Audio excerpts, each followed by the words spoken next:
Well, first off, Coach, congratulations. It's fantastic, and I'm sure you know it's historic. It's really special. We feel really blessed to have an opportunity to move our family here. Yeah. When the job opened, the first question that I have for you is, what made you say, I'm intrigued and interested in that? What was it? Well, there's certainly a rich history in women's basketball at West Virginia University. And so you know that because I've been in women's basketball for quite a few years at this point in time, so familiar with the history. At the same time, we were in the middle of our season and really was focusing on what we needed to do at that point in time to move our young ladies forward. When our season did come to an end, this escalated very quickly. And once I had an opportunity to meet some of the people who were here, it was a natural connection, a natural fit. You have climbed through the ranks. You've had success at each of the levels. As you make this step now to the Power 5 and to the Big 12 Conference, what intrigues you, what interests you about taking that next step? Well, I think what's really fun is to be at a spot where you can be highly, highly competitive on a national level on a yearly basis, year in and year out. And that is something that, I think certainly one lesson that I learned when I interviewed, I was a Division II assistant coach when I first started out, and I was interviewing for an assistant spot at Wisconsin. And the head coach that I was working for at the time said, Dawn, basketball is basketball. You play 5 players against 5 players. That doesn't change. The people are what really makes this thing work. And so really looking forward to investing in the young ladies who are here and continuing to grow our program.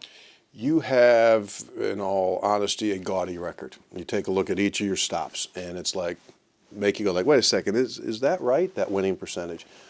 Give us the philosophy. Why have you been successful?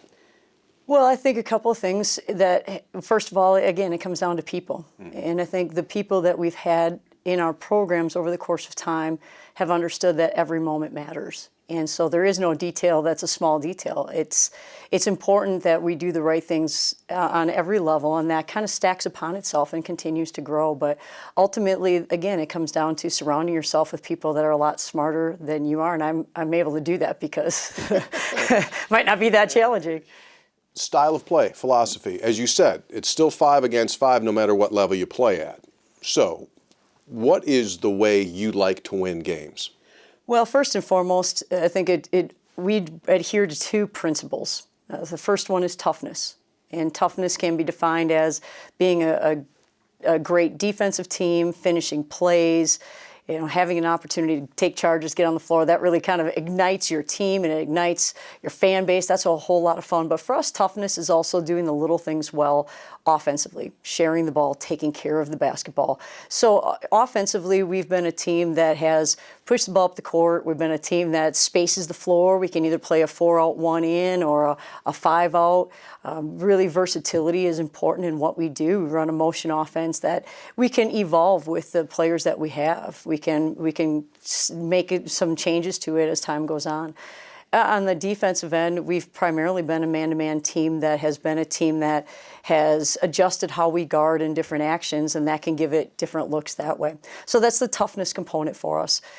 The second component is really a togetherness piece. And that part of it is really important to us. The chemistry that we play with, the chemistry we build, certainly in practice, but equally as importantly, if maybe not more importantly, is the chemistry that we build outside of practice. The time we spend together, in get-togethers, whether that's at our house, whether it's team building activities, whether it's community service, all of those things go into making a team that becomes very synergistic and a team that really shares the ball well, a team that really is excited for each other. And so that's what we're really looking to build upon, those 2 principles. You got to love each other in order to play together. You absolutely do. Yeah.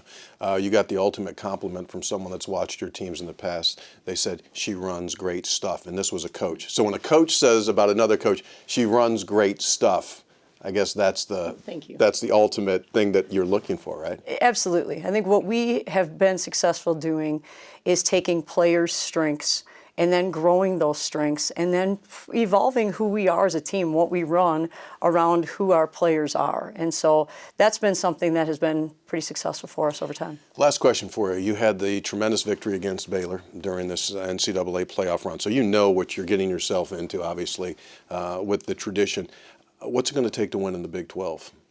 Well, again, I think it comes down to the right people. I think it comes down to building the players that we have here into those two categories of toughness and togetherness. And not that they aren't those things, just to fit into how we do things.